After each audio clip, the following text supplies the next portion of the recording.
दीर्घ श्वास.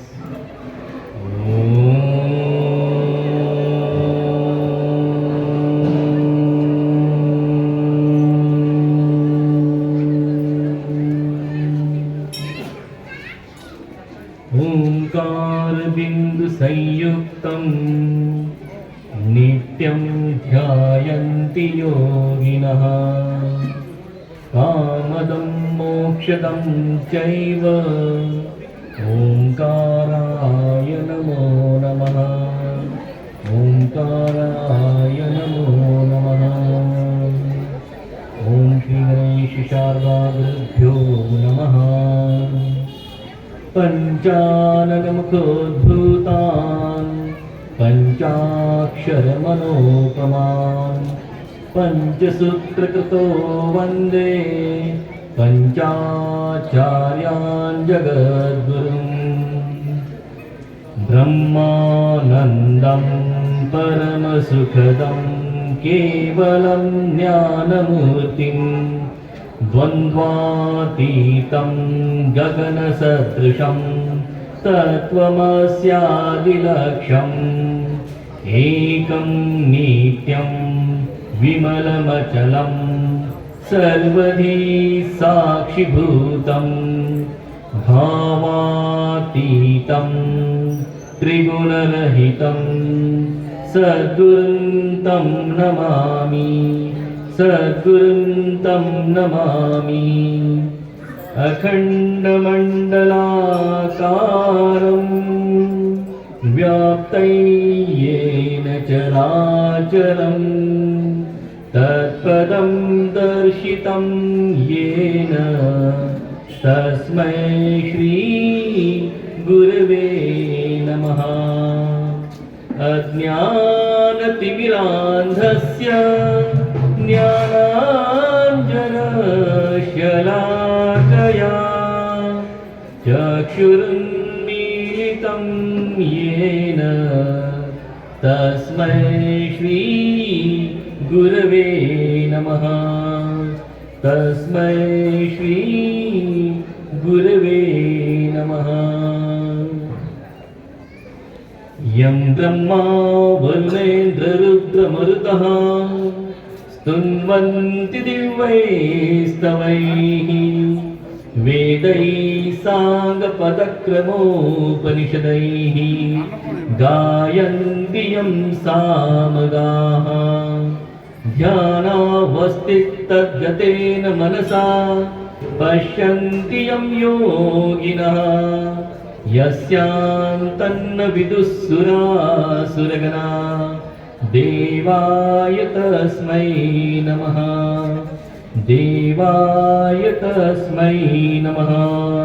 बोलो श्री जगन्नाथ भगवान की जय. हर हर महादेव. धर्म की जय हो. धर्म की जय हो. अधर्म का नाश हो. अधर्म का प्राणियों में सद्भावना हो. प्राणियों में विश्व का कल्याण हो. विश्व का. बोलो आर्य सनातन वैदिक हिंदू धर्म की. सर्व भक्तजन जमतायत तोपर्यंत आपण एक छोटंसं भजन म्हणूया. आताच या ठिकाणी भजनी मंडळ आहेत, त्यांनी थोडंसं आम्हाला प्रेरित केलं. एक मानस पूजा आहे भगवंताची. आपण ज्यावेळी प्रत्यक्ष पूजा करत नाही त्यावेळी डोळे बंद करून मानस पूजा करत असतो. त्याचंच एक छोटंसं भजन आहे, आपण म्हणूया ते. भगवान माझ्या मागे म्हणाल ना. भगवान तुम्हारे चरणों में मैं भक्ति भाव से आया हूँ. भगवान तुम्हारी चरणों में मैं भक्ति भाव से आया हूँ. तुम्हें नहाने के लिए मैं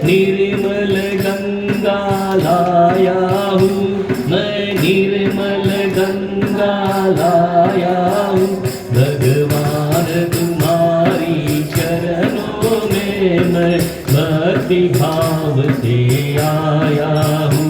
भगवान तुम्हारी चरणों में मैं भक्ति भाव से आया हूँ। तुम्हें लगाने के लिए मैं पवित्र भस्म गंध लाया हूँ। मैं पवित्र भस्म गंध लाया हूँ। भगवान तुम्हारी चरणों में मैं भक्ति भाव से आया हूँ। भगवान तुम्हारी चरणों में मैं भक्ति भाव से आया हूँ। त्रिजन्म पाप नाशन के मैं अक्षत बिल्व पत्र लाया हूँ। मैं अक्षत बिल्व पत्र लाया हूँ। भगवान तुम्हारी चरणों में मैं भक्ति भाव से आया हूँ। भगवान तुम्हारी चरणों में मैं भक्ति भाव से आया हूँ। मनानंद की चंपक वाला अर्पण करने लाया हूँ। मैं अर्पण करने लाया हूँ। भगवान तुम्हारी चरणों में मैं भक्ति भाव से आया हूँ। भगवान तुम्हारी चरणों में मैं भक्ति भाव से आया हूँ। आत्म प्रकाशन के लिए मैं धूप दीप लाया हूँ। मैं धूप दीप लाया हूँ। भगवान तुम्हारी चरणों में मैं भक्ति भाव से आया हूँ। भगवान तुम्हारी चरणों में मैं भक्ति भाव से आया हूँ। संकट नाशन के लिए मैं घंटानाद करता हूँ। मैं घंटानाद करता हूँ। भगवान तुम्हारी चरणों में मैं भक्ति भाव से आया हूँ। भगवान तुम्हारी चरणों में मैं भक्ति भाव से आया हूँ। विश्व के शांति के लिए मैं पंचामृत भोज लाया हूँ। मैं पंचामृत भोज लाया हूँ। भगवान तुम्हारी चरणों में मैं भक्ति भाव से आया हूँ। भगवान तुम्हारी चरणों में मैं भक्ति भाव से। विषय वासना नाशन के मैं सुवर्ण दक्षिणा लाया हूँ। मैं सुवर्ण दक्षिणा लाया हूँ। भगवान तुम्हारी चरणों में मैं भक्ति भाव से आया हूँ। भगवान तुम्हारी चरणों में मैं भक्ति भाव से आया हूँ। नम्र भाव से भजता हूँ मैं तुमसे वर मुक्ति चाहता हूँ। मैं तुमसे वर मुक्ति चाहता हूँ। भगवान तुम्हारी चरणों में मैं भक्ति भाव से आया हूँ। भगवान तुम्हारी चरणों में मैं भक्ति भाव से आया हूँ। जय मंगलम जय नमः पार्वती पतये शिव हर हर महादेव। श्री जगन्नाथ भगवान की।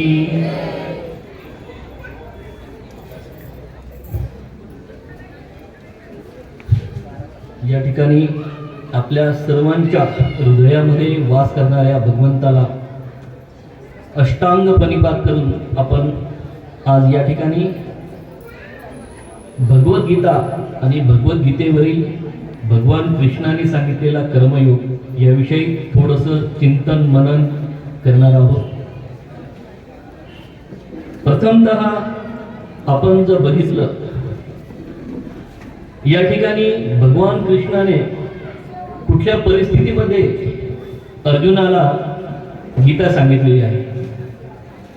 टोटल एकूण गीतेचे 18 अध्याय. पहिला अध्याय सुरू होतो संजय उवाच धृतराष्ट्र उवाच. धृतराष्ट्र म्हणतो, धर्मक्षेत्रे कुरुक्षेत्रे समवेता युयुत्सवा मामका पांडवाश्चैव किम कुर्वत संजय.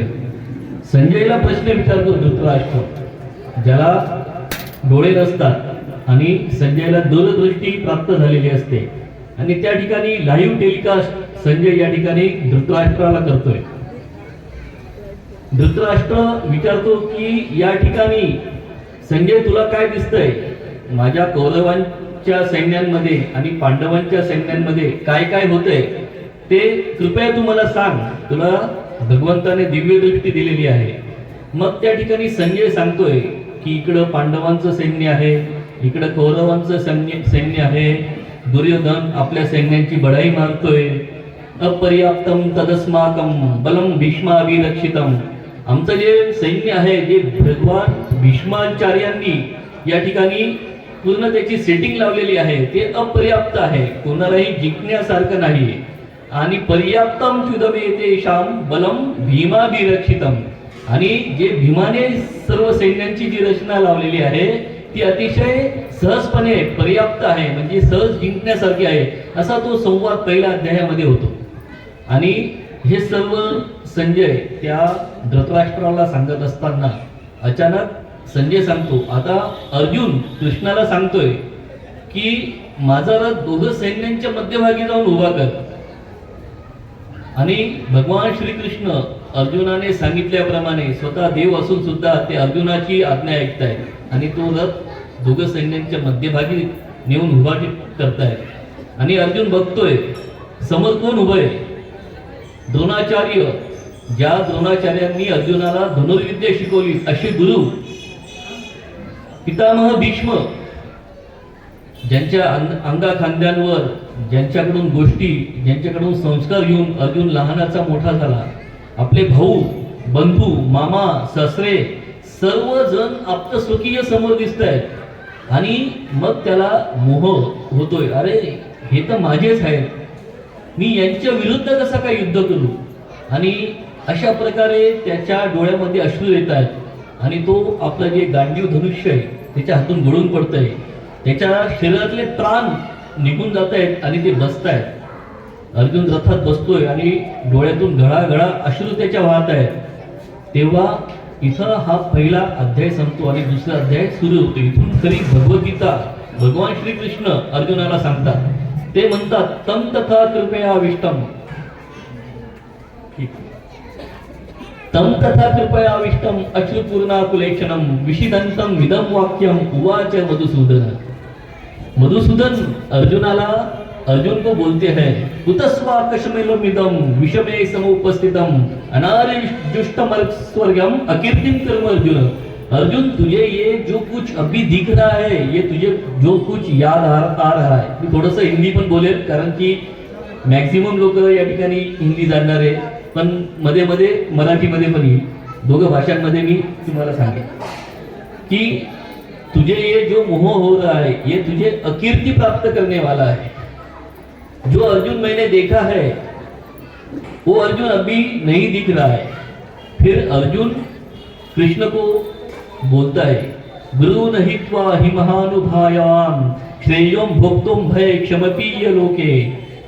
कि ये गुरुजन है, ये आप्तस्वकीय है, इनको मारने से अच्छा मैं हाथ में कटोरा लेके भीख मांगना मैं श्रेयस्कर समझता हूँ, लेकिन मैं इनको मारकर जो खून की गद्दी है उस पर मैं बैठना नहीं चाहता. ये अर्जुन का और श्री भगवान श्री कृष्ण का जो संवाद है. फिर भगवान श्री कृष्ण उसका मोह जो निर्माण हुआ है उसके मन में, एक एक प्रश्न अर्जुन श्री कृष्ण को पूछता है और भगवान श्री कृष्ण अर्जुन को इसका जवाब देता है. अभी अगर हमने पूरा भगवत गीता का 18 अध्याय का अगर हमने पठन मनन श्रवण किया है तो मुख्यतः इसमें 4 योग बोले हुए हैं।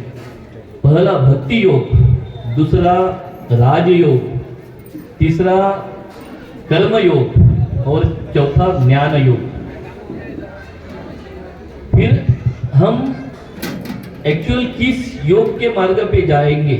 कभी कोई बोलता है भक्ति योग श्रेष्ठ है, कोई बोलता है ज्ञान योग श्रेष्ठ है, कोई बोलता है राजयोग श्रेष्ठ है। राजयोग मतलब भगवान पतंजलि ने जो बोला है, यम नियम आसन प्राणायाम प्रत्याहार धारणा ध्यान और समाधि, ये जो योग की 8 स्टेप है उस पे अगर हम चलते हैं तो हमको जो इच्छित है वो प्राप्त होता है। ज्ञान योग, ज्ञान के मार्ग से भगवान श्री कृष्ण ने ही बोला है, लोकेस्मिन विविधा निष्ठा पुरा प्रोक्ता मया नघ ज्ञान योगेन संख्यानाम कर्म योगेन योगिनाम। मैंने इसके पहले 2 प्रकार की निष्ठा इस जगत में बोली हुई है। ज्ञानियों के लिए ज्ञान योग और जो कर्म करने वाले हैं उनके लिए कर्म योग। फिर ये चारों योगों में कौन सा योग श्रेष्ठ है, ऐसा जब प्रश्न कोई किसी के मन में आता है, हम एक्चुअल किस मार्ग पे जाए, तो ये सभी मार्ग एक ही जगह लेके जाते हैं। हमारे हिंदू धर्म में धर्म, अर्थ, काम और मोक्ष, ये 4 पुरुषार्थ कहे गए हैं। हमारा अंतिम ध्येय है मोक्ष को प्राप्त करना। एक छोटी सी कथा ऐसी है कि एक पथ से चलने वाला उसको उसके इच्छित मार्ग पे जाने का था। तो किसी ने बोला अगर तू पूरब की ओर गया तो तुझे तेरा इच्छित मार्ग मिल जाएगा। वो बहुत जाता है, उसको कुछ मार्ग नहीं मिलता है उसका। किसी राह चलने वाले को पूछता, अरे मुझे मेरे जो ध्येय मार्ग पे जाना है वो कहाँ है? मैं बहुत इस मार्ग पे चल चुका हूँ पूरब की ओर। तो वो राही उसको बोलता है, तू उल्टी दिशा में चल रहा है, तुझे जाना है पश्चिम को। तो वापस वो पहले जगह पे आता है, वापस पश्चिम में जाने लगता है। वहां भी वही होता है, उसको कोई बोलता है जाता है, मिलता नहीं है। कोई बोलता है अरे तुझे जहां जाना है वो दक्षिण में है, तो वापस पहले से जहां से स्टार्ट किया था वहां आता है और दक्षिण की ओर चलने लगता है। वहां भी चलने के बाद उसको कुछ उसका ध्येय मार्ग जो इच्छित है वह प्राप्त नहीं होता, वो दक्षिण की ओर जाता है। दक्षिण में वापस वही प्रश्न कोई किसी को पूछता है तो उसको ये बोलते हैं, तू पहले जिस मार्ग पे जा रहा था उसी पे और थोड़ा सा संयम धैर्य रख के आगे जा, तुझे इच्छित मार्ग मिल जाएगा।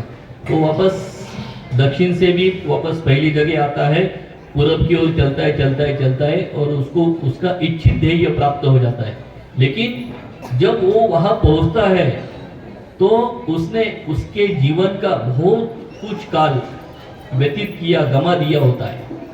और वहां जाने के बाद वो जब ऊपर खड़ा होता है तब उसको ऐसा दिखता है कि वो जिस रास्ते से चला था वो सब रास्ते आखिर यही आके मिलते हैं। इसलिए कोई बोलता है कि यह साधना करो, वो साधना करो। आप जो भी कर रहे हैं वो थोड़ा सा निष्ठा से, थोड़ा सा संयम पेशेंस रख के आप अगर करते हो, विश्वास से करते हो, तो आपको आपका जो इच्छित ध्येय है, जो धर्म अर्थ काम और मोक्ष, हमारे हिंदू धर्म में जो मोक्ष की प्राप्ति है, पुनरपि जननम पुनरपि मरणम, हमको वापस जन्म नहीं लेने का है, हमको भगवान के पास जाना है। तो वह हमको उसी तरह प्राप्त होता है अगर हम धैर्य से संयम से अगर हम हमारी साधना करते हैं, विचलित नहीं होना है। एक गीत में बोला है, ध्येय मार्ग पर चले वीर तो अब न पीछे निहारो, हिम्मत कभी न हारो। संग्राम जिंदगी है, लड़ना उसे पड़ेगा, जो लड़ नहीं सकेगा आगे नहीं बढ़ेगा। हमको आगे ही बढ़ना है, लड़ना है, समस्या आने वाली है। कुंदन वही बनेगा जो आग से तपेगा। कुंदन रहता है ना, वो कब चमकता है? जब वो आग में तपता है। कुंदन वही बनेगा जो आग से तपेगा, जो लड़ नहीं सकेगा आगे नहीं बढ़ेगा। हमको मोक्ष प्राप्त करना है, हमको हमारा इच्छित ध्येय प्राप्त करना है, तो हमें इस मार्ग पे चलना ही चलना है। तो ये चारों मार्ग में हमको कर्म का मार्ग ये करना ही करना है। हम कोई कर्म से विचलित नहीं हो सकते, कर्म को हम त्याग भी नहीं सकते, क्योंकि जिसने जन्म लिया है वो कर्म करेगा ही करेगा। जातस्य ही ध्रुवो मृत्यु, जिसने जन्म लिया है उसको मृत्यु जैसा अटल है, वैसा ही कर्म भी अटल है। नहीं किंचित क्षणमपि जातु तिष्ठत्य कर्म कुरु कार्यते ह्यवशक कर्म प्रकृति जैव गुणैः। प्रकृति के जो 3 गुण है, सत्व, रज और तम, इनके माध्यम से हम हमारी श्वास और प्रश्वास, मतलब हम सांस लेते हैं और श्वास छोड़ते हैं, वह भी एक कर्म है, ते सुद्धा एक कर्म आहे।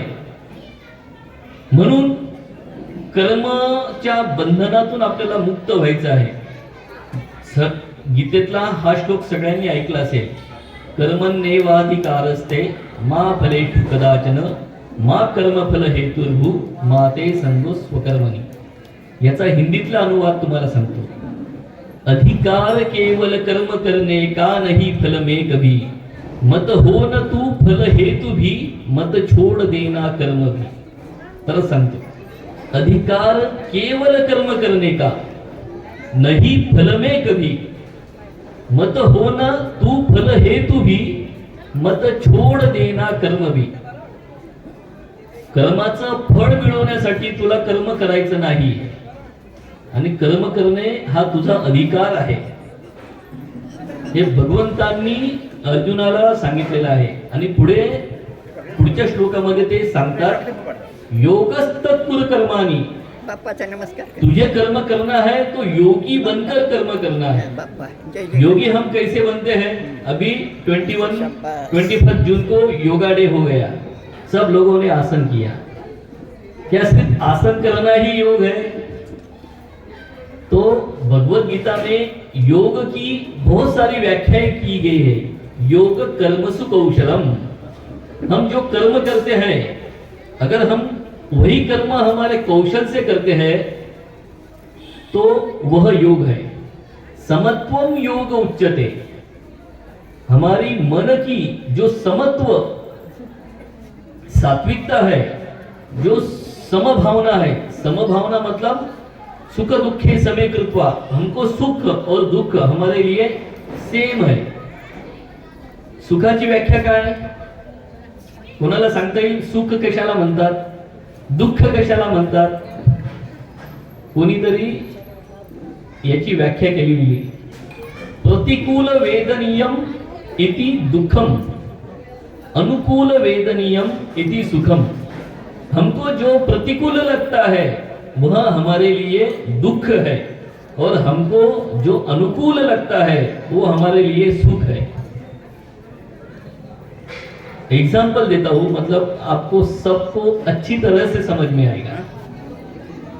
आपको अभी थोड़ा सा गर्म महसूस हो रहा है, गर्म हो रहा है, गर्मी हो रही है। अगर कहीं से कोई ठंडी हवा आ जाए तो आपको कैसा लगे? अरे वाह, ठंडी हवा कितनी बढ़िया चल रही है, आपको आनंदमय लगेगा, क्योंकि वह ठंडी हवा आपके लिए अनुकूल है।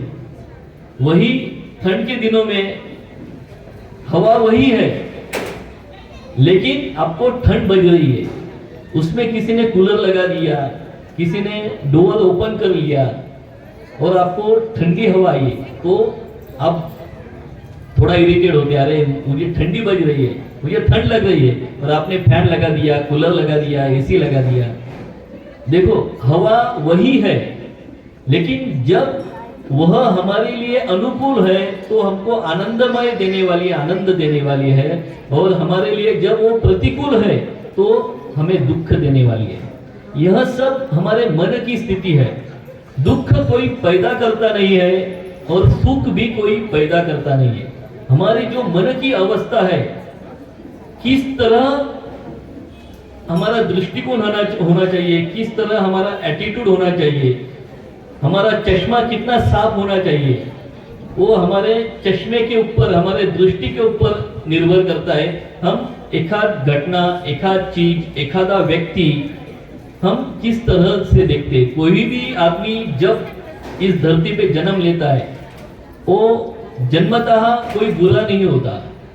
उसको ऊपर जो संस्कार होते हैं पिछले जन्म के और इस जन्म के और आने वाले काल के, वह सब वो आदमी की व्यक्तिमत्व का विकसित करना किस तरह होगा वह निर्भर करता है। आपको मालूम होगा संचित कर्म किसको बोलते हैं? संचित कर्म,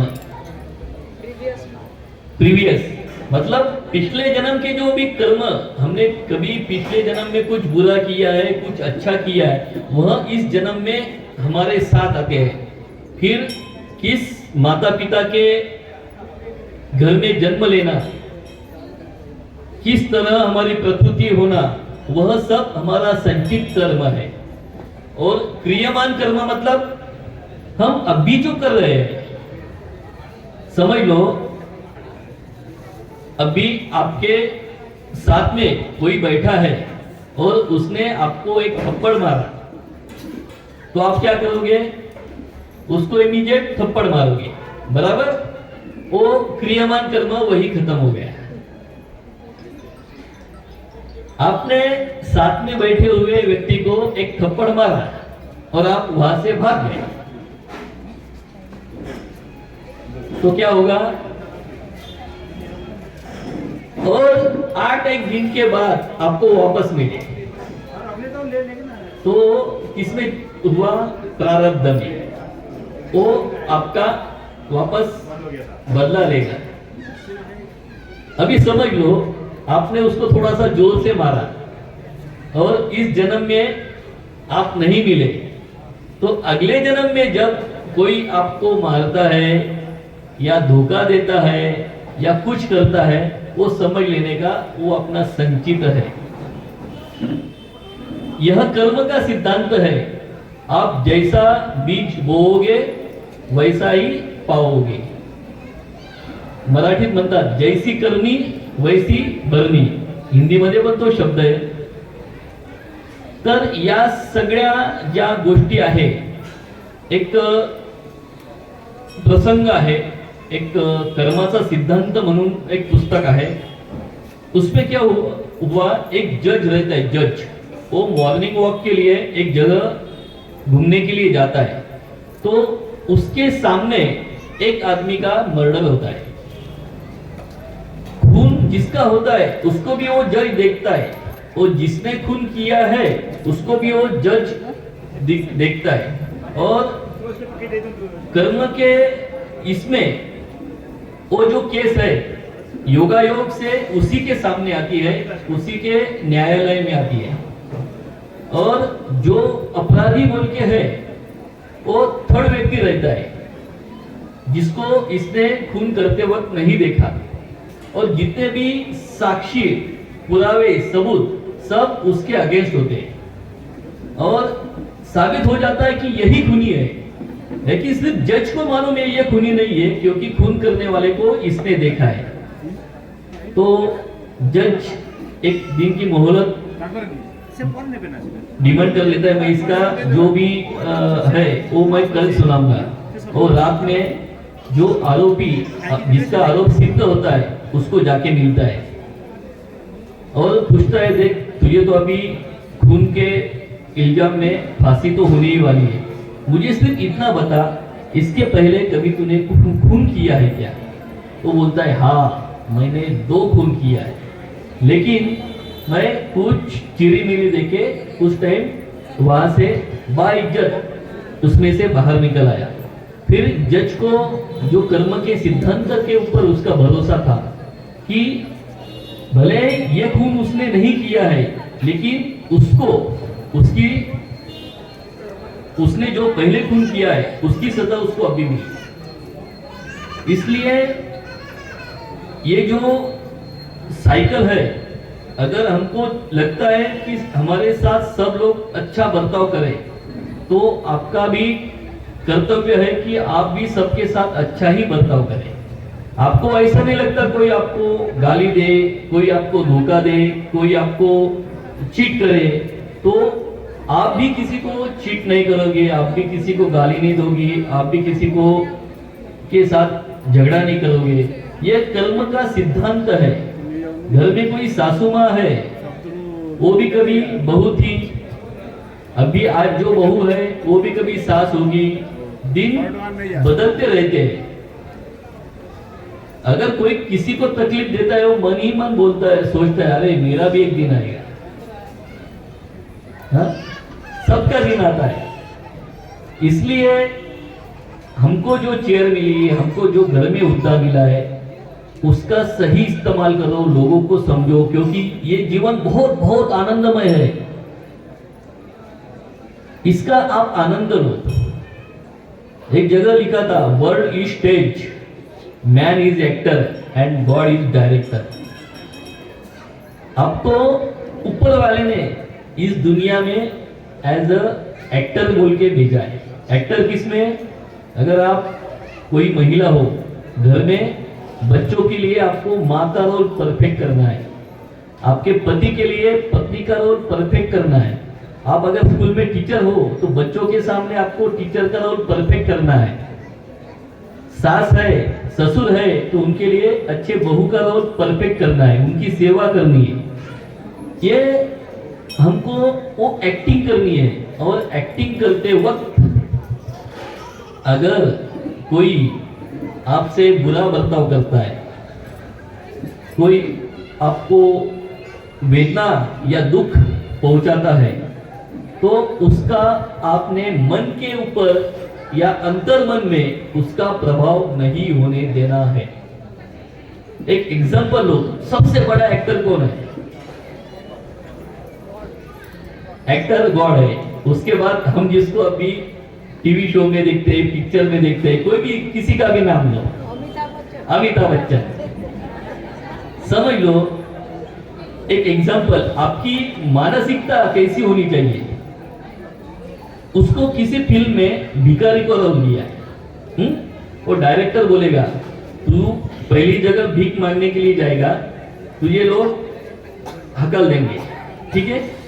दूसरी जगह जाएगा, तुझे लोग ढकेल देंगे। तीसरी जगह जाएगा, तुझे लोग लात मारेंगे और तू कीचड़ में गिर जाएगा और थोड़ा सा तुझे रोना आएगा। जाता है, पहली जगह वो हकाल देता है, दूसरी जगह ढकेल देता है, तीसरी जगह जोर से लात मारता है, वो गिरता है कीचड़ में, उसके सब कपड़े गंदे हो जाते हैं, वो रोता भी है। डायरेक्टर बोलता है कट, तालियां, बहुत बढ़िया रोल हुआ। ये रोल करते वक्त मुझे बोलो उसका माइंड कैसा है? लोग तालियां बजाते हैं। वयम सुपुत्रः अमृतस्य, हम अमृत के पुत्र हैं। उसने हमको यहाँ रोल करने के लिए भेजा है। हम हमारा रोल कितना परफेक्ट करते हैं।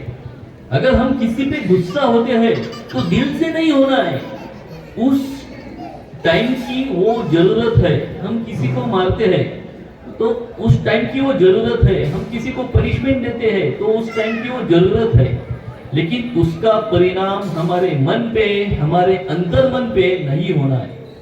हम हमारा रोल परफेक्ट कर रहे हैं क्योंकि हम उसके बंदे हैं, हम उसके पुत्र हैं। हमारे हृदय में भी ईश्वर का वास है। सर्वस्य चाहम हृदय सन्निविष्टो, ये भगवान श्री कृष्ण ने कहा है। तो फिर लोगों के मन में आत्महत्या करने के विचार क्यों आते हैं? क्योंकि वह अध्यात्म की टच में नहीं रहते। उनके ऊपर जैसा हम डेली आईना देखते, देखो आईना, अगर हमने आईना साफ नहीं किया तो हमारा प्रतिबिंब, हमारी छाया उसमें ठीक से नहीं दिखेगी। तो हमको 8 दिन में, 10 दिन में, 15 दिन में डेली हम जैसे कांच क्लीन करते हैं, वैसे हमको अध्यात्म के टच में, भगवत गीता के टच में हमेशा रहना है। अच्छे विचारों के टच में, पॉजिटिव थिंकिंग के टच में हमेशा हमको रहना है। तभी निगेटिव विचार हमारे मन में नहीं आएंगे, हमको जो ध्येय प्राप्त करना है वो हम सही से प्राप्त कर सकोगे। वही एग्जाम्पल मैं जैसा आपको बोला, वयम सुपुत्र अमृतस्य, स्वामी विवेकानंद ने इसके लिए एक कथा बोली है कि एक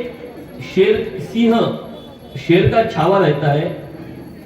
जब उसका जन्म होता है तो उसकी माँ मर जाती है और उसी जंगल में एक मेंढपाल जो बकरी चराने वाला आता है, वो छोटे बच्चे को सिंह के लेके साथ में चला जाता है, चलो अपने साथ बड़ा होगा, उसको दूध पिलाने वाला कोई नहीं है। वो बकरी का दूध पीते हुए थोड़ा थोड़ा बड़ा होने लगता है और उनका दिनक्रम होता है कि डेली जंगल में जाने का, वो घास खाने का, वापस आ जाने का। एक दिन वो थोड़े से दूर जाते, जगह बदलते रहती और जंगल में चले जाते। तो जंगल में एक शेर है, जो बड़ा शेर है, वो आता है। वो जैसे आवाज करता है, त्याची जी डरकाळी मारतो, सगळे जण जितनी भी बकरी होती है वो भी भाग जाती है और ये जो छोटा शेर है वो भी भाग जाता है। लेकिन इसको भागते वक्त ये बड़ा शेर देख लेता है। तो ये देखता है, अरे ये तो शेर का बच्चा है, ये बकरियों के साथ क्यों भाग रहा है। फिर ये शेर सोचता है कि मैं उसको वो क्या है वो बताऊंगा। फिर एक दिन छुपके से वो बड़ा शेर ये छोटे शेर को पकड़ लेता है और ये छोटा शेर बकरी के तरह म्या म्या करने लगता है, अरे मुझे मारो मत, मुझे खाओ मत, मुझे छोड़ दो। तो ये शेर बोलता है गुस्से से, चुप, तू बकरी नहीं है, तू मेरे जैसा शेर है।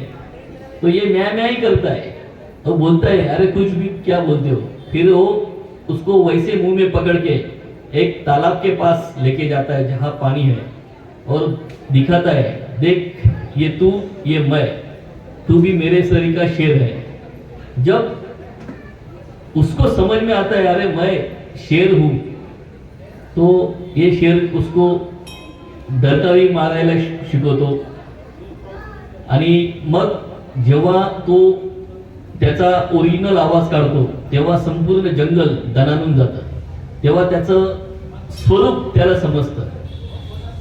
आपण फक्त स्वतःला विचारायचं, आपण जन्माला आलेलो आहोत, कोणाला तरी विचारलं तुम्ही का जगताय, तर मरण येत नाही। एक आजीला विचारलं होतं, आजी तुम्ही का जिवंत आहे, मरण येत नाही रे बाबा। जीवनात काहीतरी ध्येय पाहिजे, जगताय म्हणून नाही जगायचं। विवेकानंदांचं नाव का विवेकानंद झालं, स्वामी समर्थांचं नाव का स्वामी समर्थ झालं, त्यांना आपण का आठवण करतोय, आपल्याला लोक का आठवण करतील। जीवनामध्ये आलेलो आहे, काहीतरी ध्येय ठेवायचं आणि ते ध्येय गाठण्याचा आपल्याला प्रयत्न करायचा आहे। जोपर्यंत आपल्याकडे आपल्या जीवनाला काही ध्येय नसतं तर आपलं जीवन एखादी वाट चुकलेली नाव समुद्रात कशी असते, हवा येईल तिकडे वाहत जाते। दुसरं उदाहरण द्यायचं म्हटलं तर आपल्याला गावाला जायचंय, माहित नाही कुठल्या गावाला जायचंय, फक्त एसटीत बसायचं उतरायचं, बसायचं उतरायचं, पण आपल्याला जर इच्छित ठिकाणच माहित नाहीये तर आपण जाणार कसे गावाला।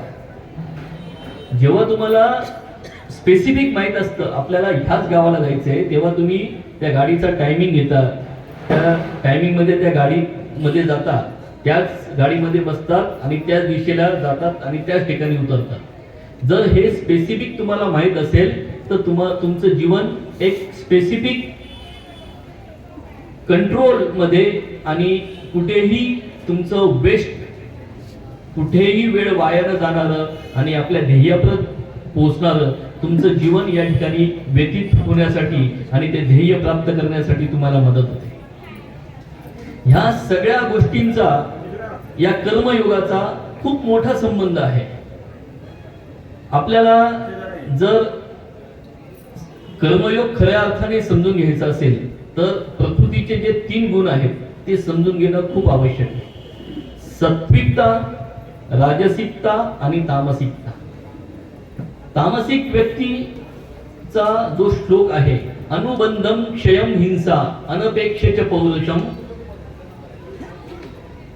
हा जो श्लोक आहे याच्यामध्ये यत्त तामस उच्यते, शेवटी म्हटलेलं आहे की ह्या प्रकारच्या जे लोक आहेत त्याला तामसी लोक म्हणतात. कसं, त्याचा अर्थ सांगतो.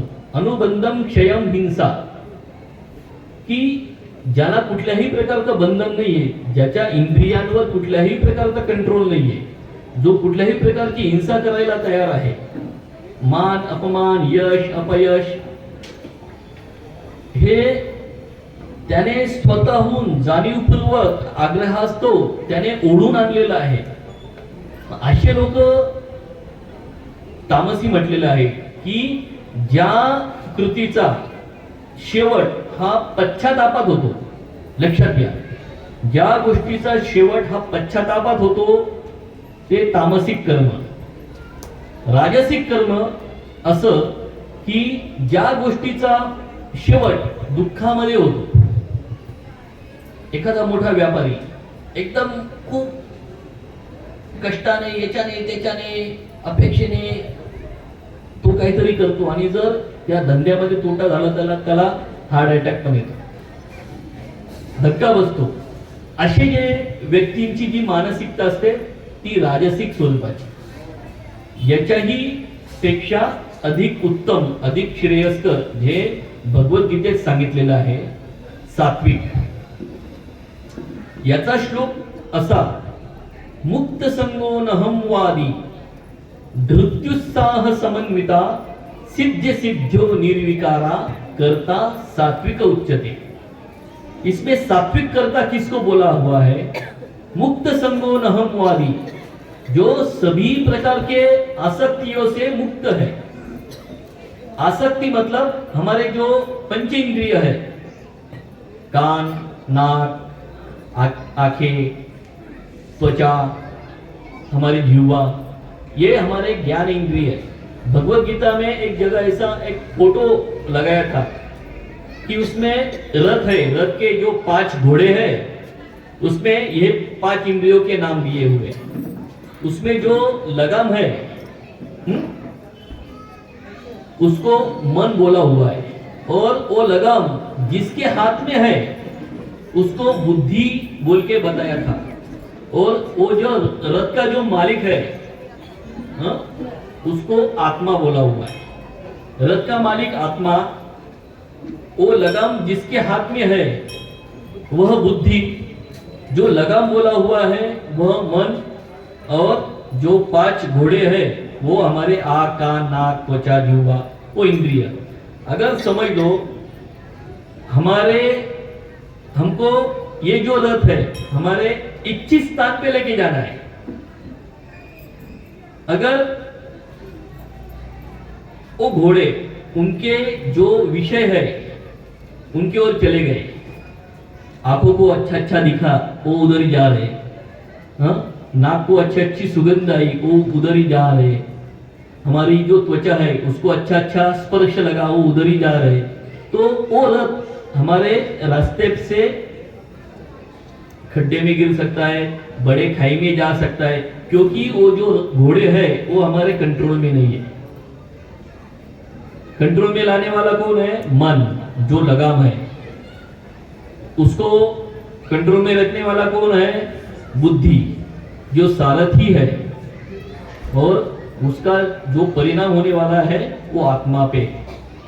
आत्मा पे अगर संस्कार है तो बुद्धि को कंट्रोल में रखता है, बुद्धि पे संस्कार है तो लगाम को कंट्रोल में रखता है, लगाम पे संस्कार है तो पंचेंद्रियों को कंट्रोल में रखता है. हमारे अधोगति कैसी होती है उसका भी एक श्लोक भगवत गीता में है. ध्यायतो विषयान् पुंसा संगस्ते उपजायते, संगा संजायते कामा, कामा क्रोधो विजायते, क्रोधात् भवति सम्मोहा, सम्मोहा स्मृतिभिर्मना, स्मृतिभ्रंशात् बुद्धिनाशो, बुद्धिनाशात् प्रणश्यति. जब बुद्धि का नाश होता है तब सर्वनाश होता है. और बुद्धि का नाश कैसे होता है? ध्यायतो विषयानुपुसा, वो जो घोड़े है, वो जो इंद्रिय है, वो उनके विषय जो उनको अच्छे लगते हैं उनका चिंतन करते हैं। ध्यायतो विषयानुपुसा संगस्ते उपजायते, संगा संजायते कामा, कामा क्रोधो भी जायते।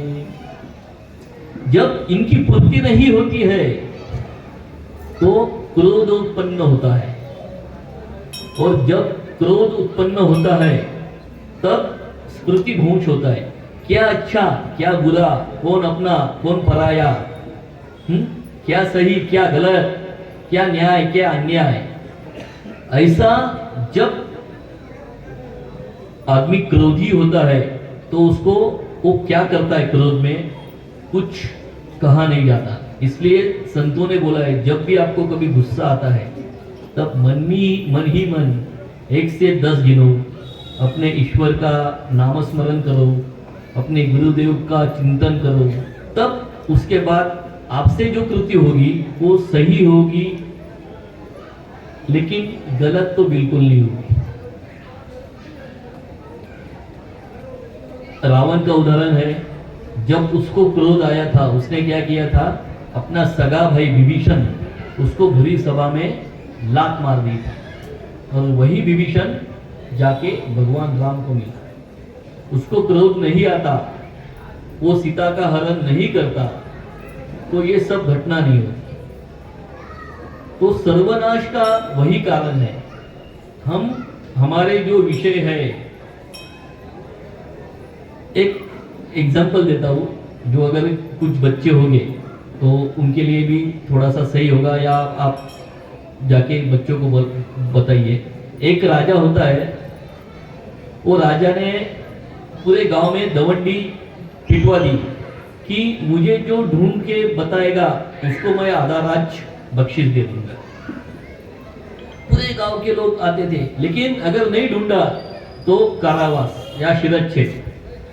लोग आते थे तो जैसे वो अंदर आते थे महल में, बहुत बड़ा महल था, तो उनको पहले आंखों की जो विषय है, आंखों को अच्छा लगने वाला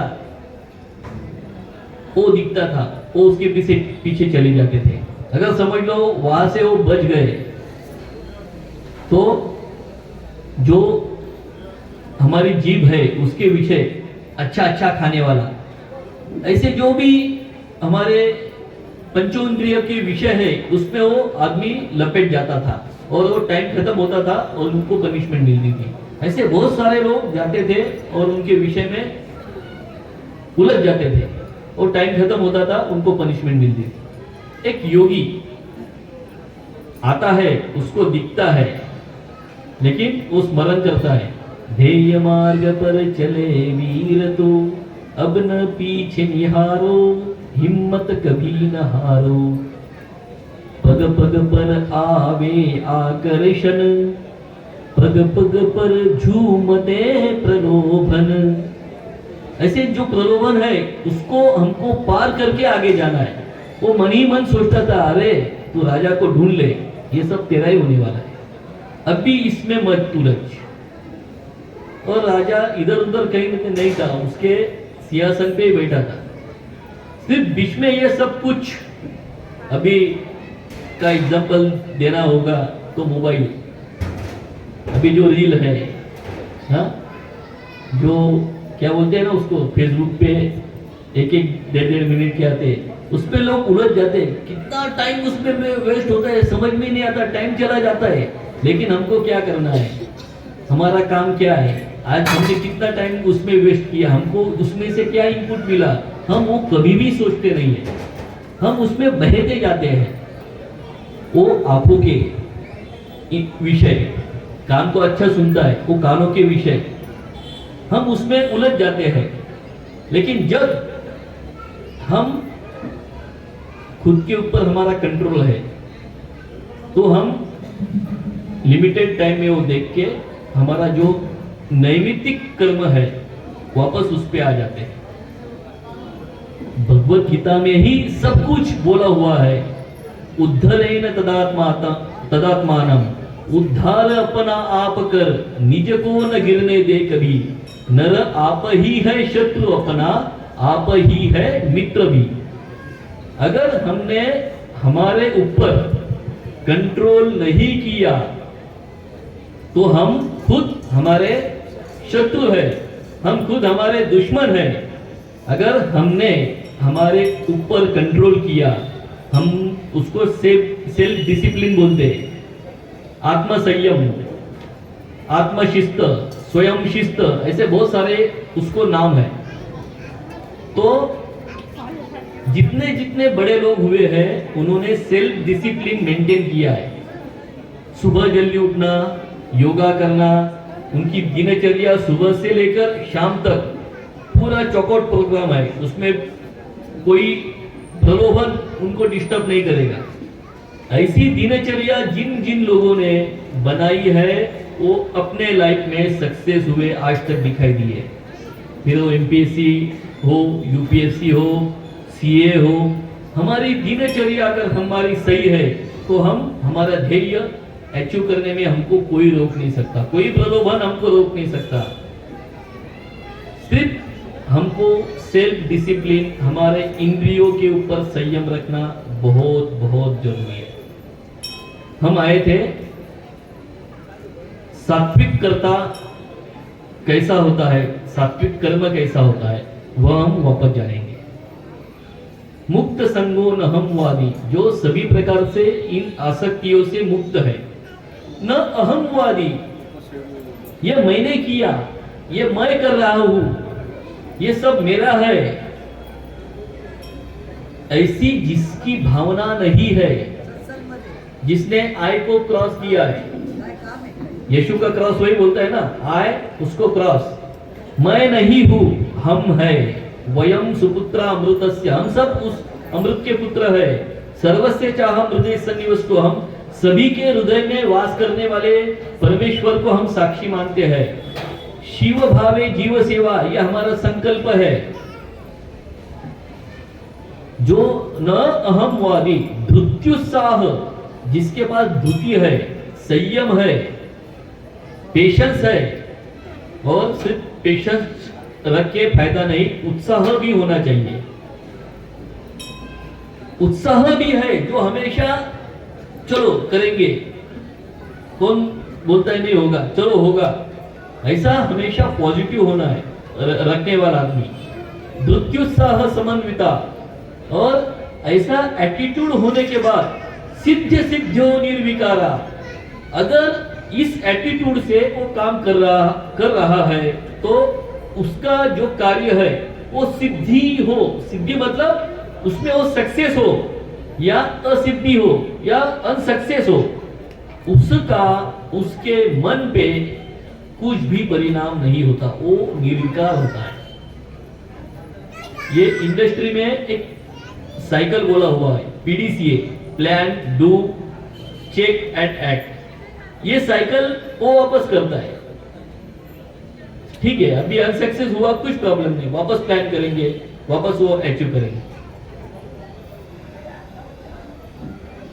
मुक्त संगो न हमवादी, धृत्युत्साह समन्विता, सिद्ध सिद्धो निर्विकारा, कर्ता सात्विक उच्यते। ऐसा कर्ता को सात्विक कर्ता कहा गया है।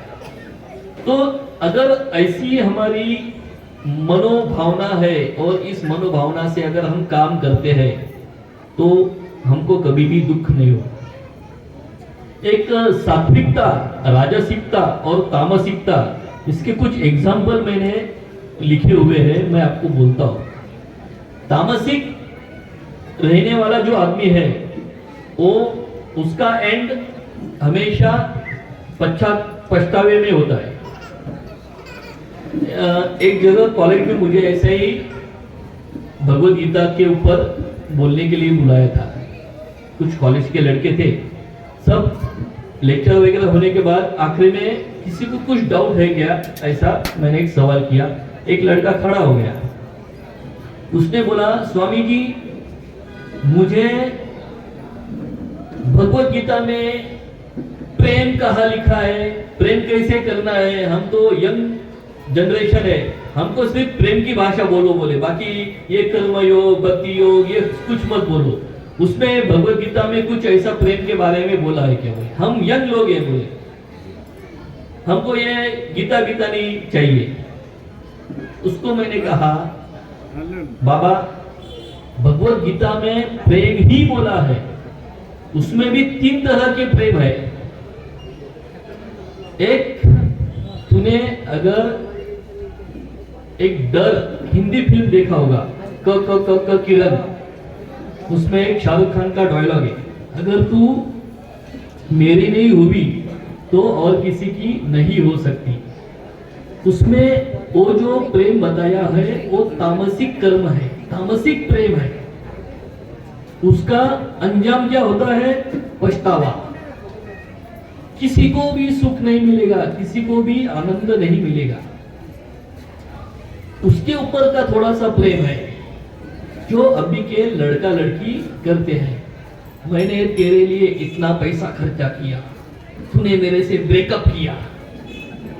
होता है ना ऐसा? बहुत अभी ब्रेकअप ब्रेकअप अभी बहुत वर्ड सुनने में आ रहा है। ये क्या हुआ? Transaction, business. मैंने तेरे लिए किया, तू भी मेरे लिए करना ही चाहिए। अगर नहीं किया तो मेरा तेरा कुछ संबंध नहीं। मैं अभी दूसरा देखता हूं, मैं अभी दूसरी देखता हूं। ऐसा जो है उसमें उसका एंड क्या है? दुख। ये लेना देना, ये इसको राजसिक कर्म बोलते हैं। फिर उसको बोला अभी सात्विक कर्म सुन, जो तेरे मम्मी ने तुझे छोटे से बड़ा करने तक आज तक किया, कभी एक्सपेक्टेशन रखा कि ये बड़ा होने के बाद मुझे ऐसा करेगा, ये वैसा करेगा? वो निस्वार्थ प्रेम है जो हमारी माँ हम पे करती है, जो राधा ने श्री कृष्ण पे किया। वो निस्वार्थ कैसे है? उसको प्रेम कैसे कहते हैं? हम जिसके ऊपर प्रेम करते हैं वो हमेशा खुश है, उसके बदले उसने मुझे प्रेम करना ही चाहिए, ऐसी कंडीशन सात्विकता में नहीं रहती। टोटल प्रेम रहता है कि आप सिर्फ खुश रहो। मैं जिस व्यक्ति से प्रेम करूंगा मेरी यही भावना रहेगी कि वो व्यक्ति खुश कैसे रहेगा।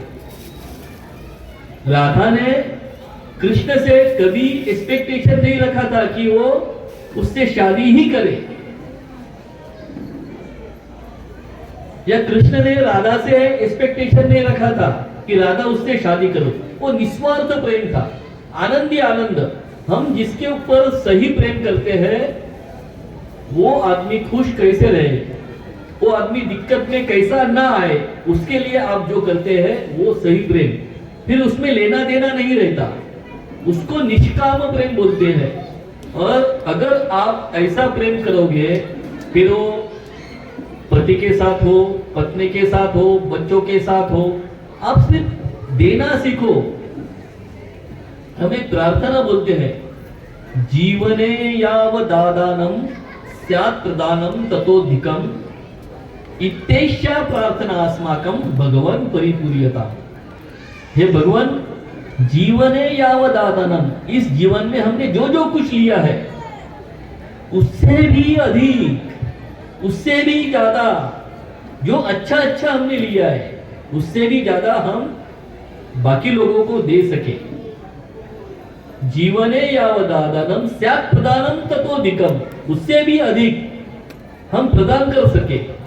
इत्येषा प्रार्थना अस्माकं, हे भगवान हमारी यही प्रार्थना है, परिपूर्यता, तू परिपूर्ण कर। ऐसा हम विवेकानंद केंद्र की जो प्रार्थना है उसमें आखिरी का ये श्लोक है। देखो कितनी उदारता है, सिर्फ देना सीखा है। हम जब छोटे बच्चे थे हमको भाषा नहीं आती थी, हमने भाषा कहां से सीखी? इसी समाज से सीखी। चलना, बोलना, पढ़ना, दुनियादारी हमने ये समाज से लिया है। हमने समाज को दिया क्या है? हमारा कंट्रीब्यूशन क्या है? तो हम देना सीखो।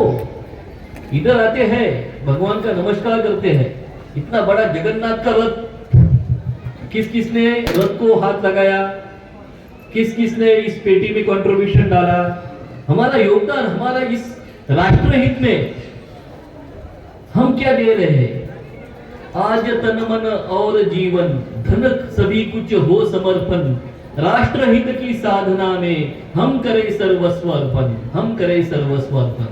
ये इतनी हमारी भारतीय संस्कृति बहुत बहुत बड़ी है, लेकिन हम उसमें से क्या सीख रहे हैं, हम हमारा योगदान राष्ट्र के लिए कितना दे रहे हैं, ये एक सोचने सर की चीज है।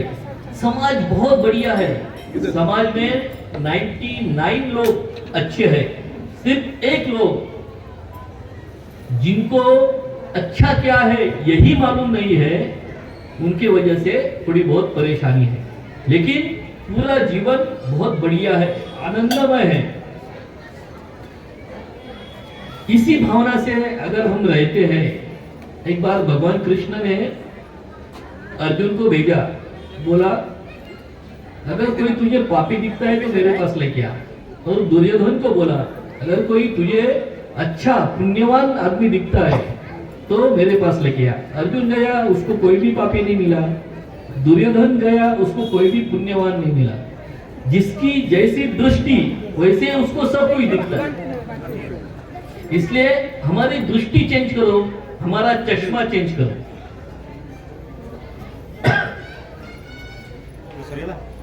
हमारा एटीट्यूड कैसा होना चाहिए, हमारी भावनाएं कैसी होनी चाहिए, ये हमको भगवान जगन्नाथ जी ने कृष्ण अवतार में बताया हुआ है। कर चरण कृतम वा कायजम कर्मजम वा श्रवण नयनजम वा मानसम वा पराधम। उसके पहले का श्लोक है, ये श्लोक किसमें का है, मानस पूजा, जो संस्कृत में भगवान शिव की मानस पूजा है। संचार पदयो प्रदक्षिण विधि स्तोत्रानि सर्वां गिरो यत्तत् कर्म करोमि तत् अखिलम शंभो तवाराधनम। संचार पदयो, मैं मेरे पांव से जहां जहां चलता हूं हे भगवान, वह तेरी ही प्रदक्षिणा है, ऐसा मैं समझता हूं। संचार पदयो प्रदक्षिण विधि स्तोत्रानि सर्वां गिरो, मैं मेरे मुख से जो जो कुछ बोलता हूं वह तेरी ही स्तुति है। आगे कर चरण कृतम वा, मेरे कर से, मेरे हाथों से या मेरे चरण से जो भी कुछ होता है, कर चरण कृतम वा कायजम, मेरे शरीर से, कायजम वा श्रवण, मतलब कान से मैं जो कुछ सुनता हूं, जब हुआ आगे क्या, मानसम वा पराधम विहितम विहितम वा सर्वमेतत् क्षमस्वम। अगर गलती से भी ये मेरी संपूर्ण शरीर से, काया वाचा मन तन से कुछ हुआ है तो वह आप क्षमा करो, क्योंकि उसके पहले मेरा एटीट्यूड कैसा है वो मैंने आपको ये पूरे पूजा में बताया हुआ है। ऐसा वो भक्त भगवान को बोलता है, आखिर में क्षमा याचना करता है। पूज्य मां की अर्चना का एक छोटा उपकरण हो, हमारी भावना ऐसी होनी चाहिए। आरती भी हो रही है, दीप बनकर क्या करूंगा, पुष्पमाला चढ़ रही है, फूल बन के क्या करूंगा। पूज्य मां की अर्चना का एक छोटा धूलिकण हूं, मैं कुछ बड़ा नहीं हूं, ये सब कुछ हो रहा है उसमें से मैं एक तंतु हूं, एक धूलिकण हूं, तो कहां मुझे अहम आया। मुझे भगवान ने इस धरती पे जिस कार्य के लिए भेजा है उसका मुझे पुनश्च पुनश्च स्मरण करना है। वो जो धूल मेरे मन पे, मेरे आत्मा पे, मेरे विचारों पे बैठी है उसको मुझे क्लीन करना है। जब मैं वो क्लीन करूंगा तभी मुझे मेरा प्रतिबिंब सही से दिखेगा।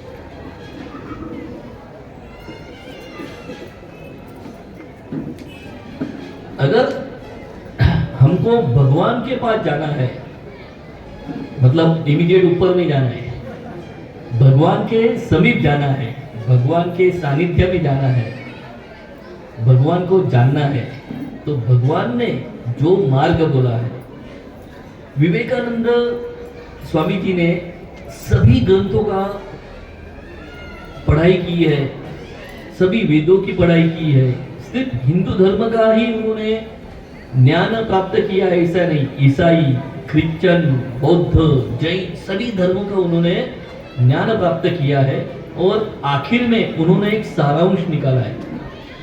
वो 2 लफ्ज है, शिव भावे जीव सेवा। सबके अंदर जो भगवान है उसकी हमें पूजा करनी है। मराठी में बोलते हैं वो, मला दरिद्री नारायणाची पूजा करायची। जो झोपडीमध्ये आहे, जो रस्त्यामध्ये कुठेतरी बसलेला आहे, जो भिकारीच्या रूपामध्ये आहे, जो ज्याला आपली मदत पाहिजे आहे आणि मी करतो आहे ही भावना न ठेवता सेवा करण्याचा आपल्याला प्रयत्न करायचा आहे। त्या भगवंताने मला ही संधी दिलेली आहे आणि तिचं मला माझ्या पद्धतीने, माझ्या ज्ञानाप्रमाणे, माझ्या शरीराप्रमाणे, माझ्यामध्ये जी कार्यक्षमता आहे त्याच्याप्रमाणे मला त्या संधीचं सोनं करायचं आहे। असा जो ॲटिट्यूड आहे तो खूप महत्वाचा आहे। बघा, तामसिक, राजसिक आणि सात्विक या विषयावर आपण आलो होतो। तर जे तामसिक लोक आहे ते सतत भूतकाळामध्ये जगतात। अरे, ही या व्यक्तीने माझ्याशी अशी बोलली होती, ह्या व्यक्तीने मला त्या दिवशी असं एक शब्द बोलला होता, तो मी 10 वर्ष अजून लक्षात ठेवलेला आहे, मी अजून तो विसरणार नाहीये। त्याच्यामुळे जेव्हा ती व्यक्ती माझ्याशी अशी करेल तेव्हा मी त्याच्याशी अशी वागेल। असे जे लोक असतात, जे भूतकाळात सतत राहतात, ते समजायचे ते तामसिक लोक आहेत। वो तामसिक है जो हमेशा पास्ट में जीते हैं, और जो राजसिक लोग हैं वो क्या करते हैं, पहले तामसिक क्या करते हैं, पास्ट में जीते हैं और वो उनका वर्तमान पूरा बर्बाद कर देते हैं। और जो राजसिक लोग हैं वो ज्यादा उत्साही, भविष्य को देखने वाले, अरे फ्यूचर में मेरे पास इतनी गाड़ी होगी, इतना बैलेंस होगा, इसलिए वो आज बहुत मेहनत करते हैं, बहुत ही ज्यादा, कि वो खुद को भी भूल जाते हैं। वो राजसिक लोग। और सात्विक लोग क्या होते हैं, बैलेंस विचार करते हैं, भूतकाल का थोड़ा बहुत एक्सपीरियंस, भविष्य का थोड़ा बहुत चिंता, और मैक्सिमम वो वर्तमान में रहते हैं। आज बघा, आज जगा, उद्याचं कोणी बघितलं, अरे मागचं गेलं ते सोडून दे, आज तू आनंदात राहा। गाडगे महाराज, त्यांचं चरित्र कोणी वाचलं असेल, आणि न वाचलेलं पण काही चरित्र आहे जे काही लोकांनी सांगितलेलं आहे। गाडगे महाराज दुःखातून आनंद घेत होते, ते दुःख स्वतः ओढून घ्यायचे, कुठेतरी ते झाडझूड करायचे आणि त्या घरामध्ये भिक्षा मागायचे। कोणीतरी भाकरी वगैरे त्यांना आणून दिल्यानंतर ते सांगायचे, पुरणपोळी नाही का, तर तिथले लोक, घरातले लोक यायचे, अरे पुरणपोळी कोणी ठेवली तुझ्यासाठी, जा इथून। जेव्हा त्यांना हाकलून द्यायचे तेव्हा त्यांना समजायचं, रात्री त्याच महाराजांनी या ठिकाणी मोठं कीर्तन केलेलं आहे, ते मोठे महान संत होते, पण तोपर्यंत त्यांनी गाव सोडलेलं राहायचं। आणि जेव्हा त्यांना हाकलून द्यायचे तेव्हा ते हसत हसत जायचे। दुःख स्वतः ओढून घ्यायचे आणि त्या दुःखातून आनंद घ्यायचे। आपल्याला तर आपण कोण आहोत हे माहित आहे, आणि जर समजा खरंच एखादा व्यक्ती खूप दुःखी आहे तर त्याचं हे दुःख केव्हा जाईल, जेव्हा तो ते ऍक्सेप्ट करेल की हे दुःख आपल्याला संपवायचं आहे, याला आपल्याला सामोरं जायचं आहे। स्वामी विवेकानंदांना एकदा रस्त्याने जात असताना काही माकडं त्रास देत होते। त्यांच्या हातात एक काठी होती, जेव्हा ते माकडं यायचे आणि मोठे मोठे होते खूप. हे घाबरायचे आणि पळायचे. जसे हे पळायचे तेव्हा आजूबाजूचे पण माकडं यायची, माकडांची संख्या वाढायची.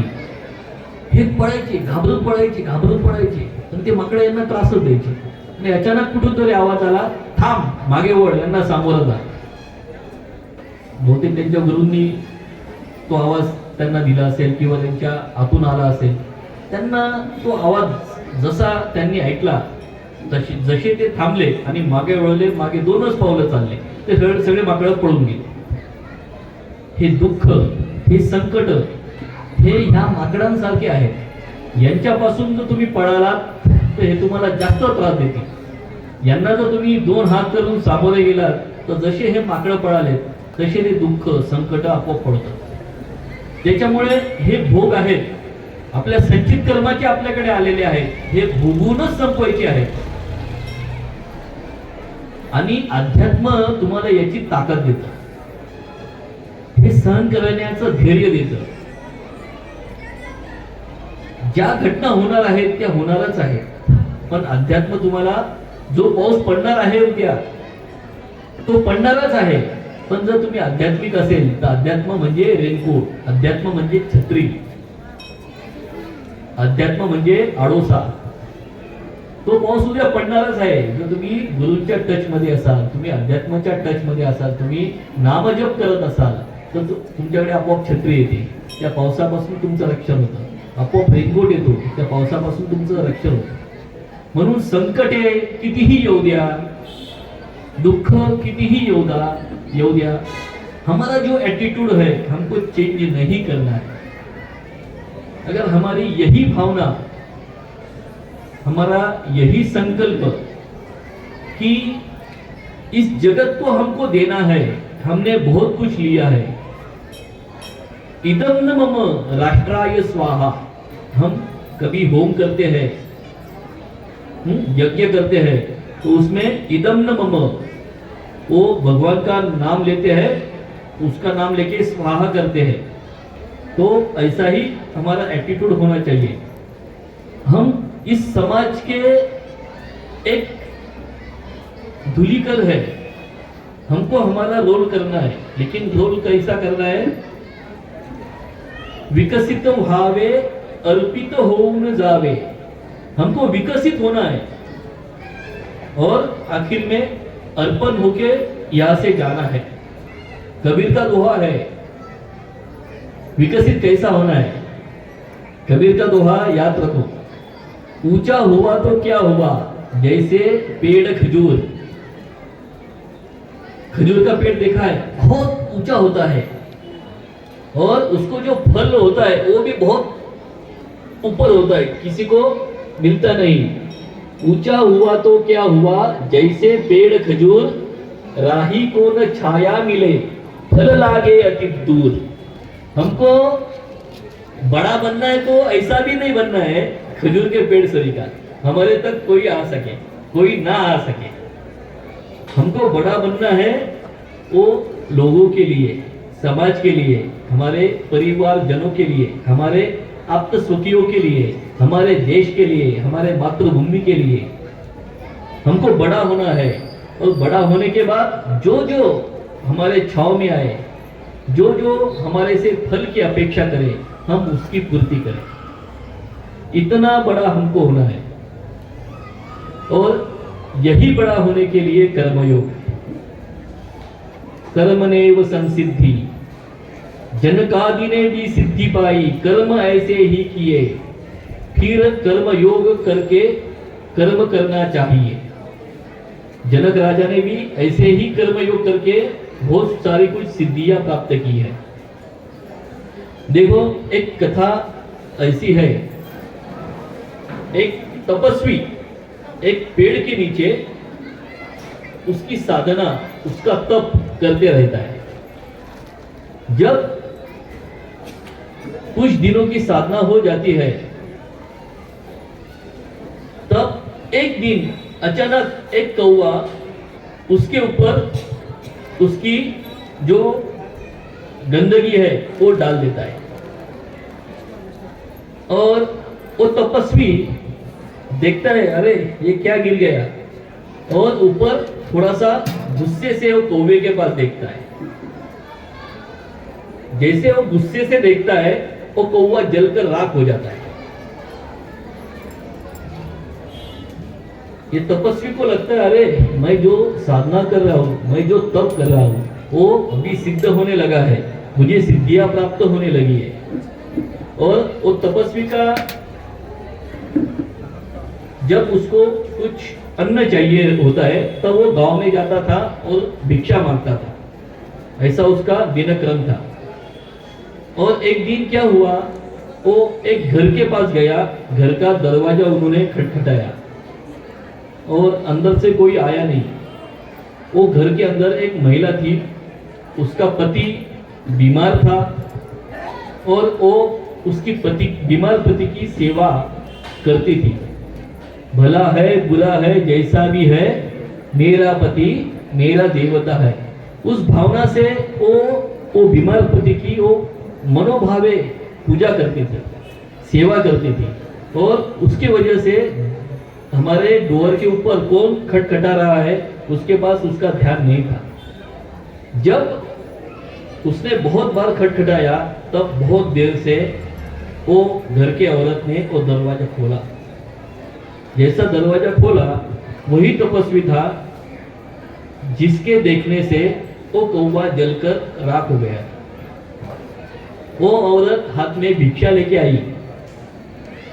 वो तपस्वी उसके पास गुस्से से देख रहा है, उसके हाथ में थाली है, वो अपनी पति की सेवा करके आ रही है।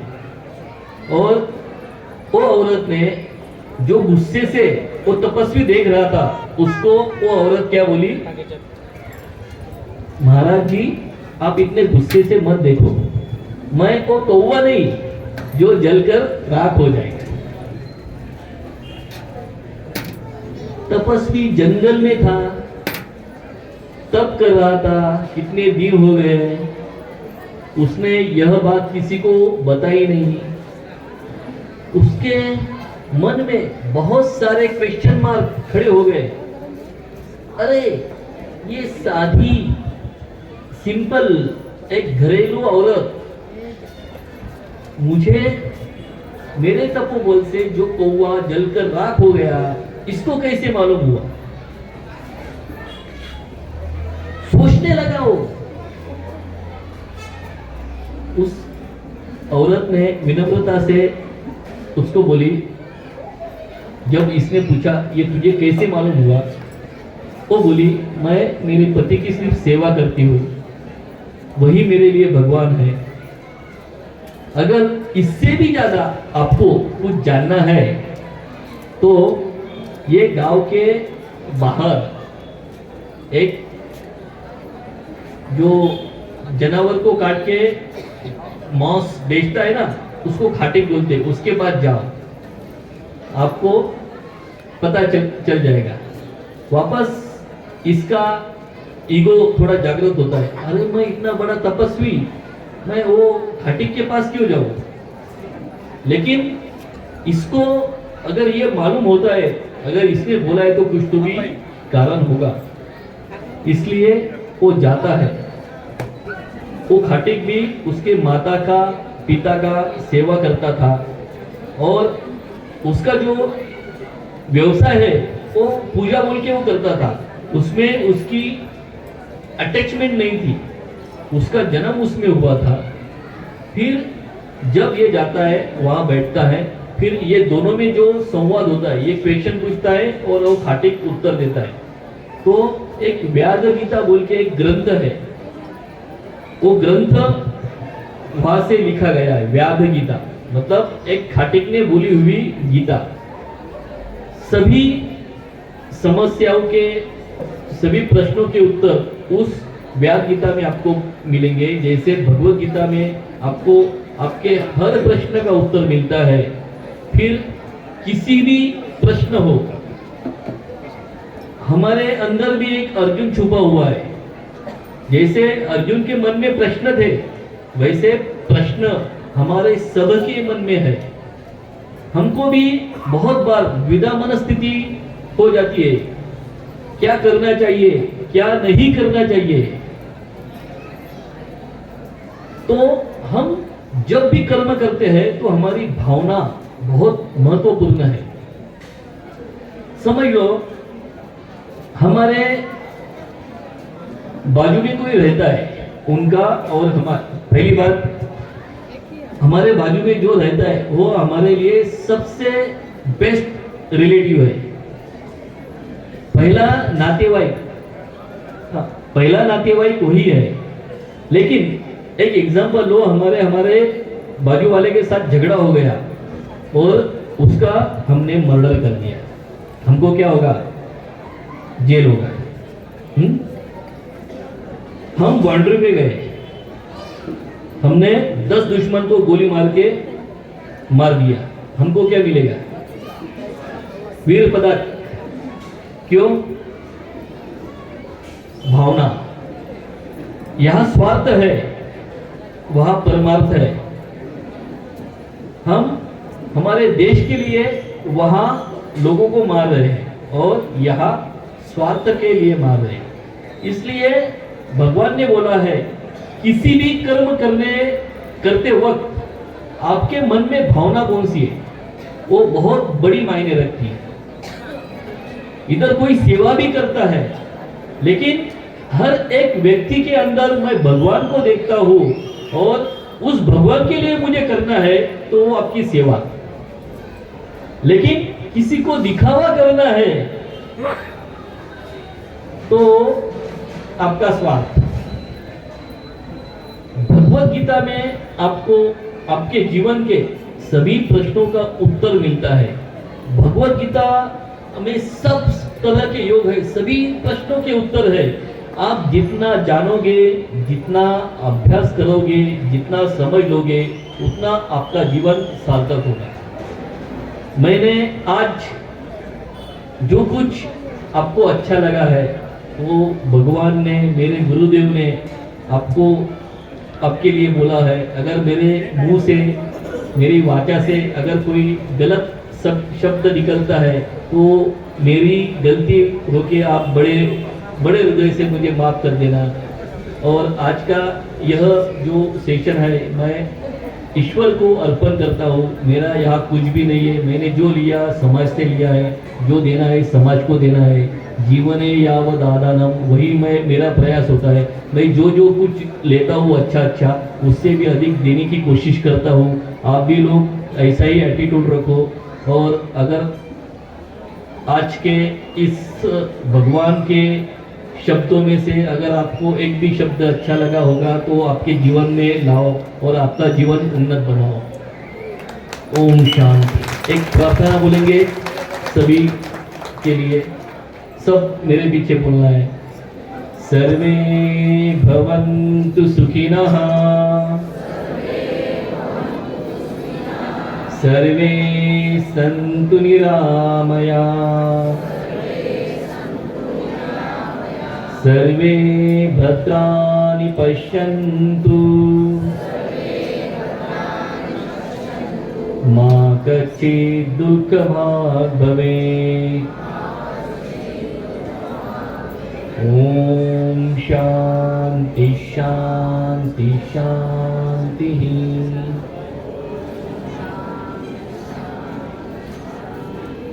इसका अर्थ भी बोल देता हूं मराठी में। सुख लाभावे सर्वांना, तशी आरोग्य संपदा, कल्याण व्हावे सर्वांचे, दुःखी कोणी असू नये। शांती शांती शांती, आध्यात्मिक शांती, आदि भौतिक शांती, आदि दैविक शांती, सर्व प्रकार की शांति अपना सर्वांना लाभो, इस ईश्वर चरणी प्रार्थना। ओम शांति शांति। जय जगन्नाथ।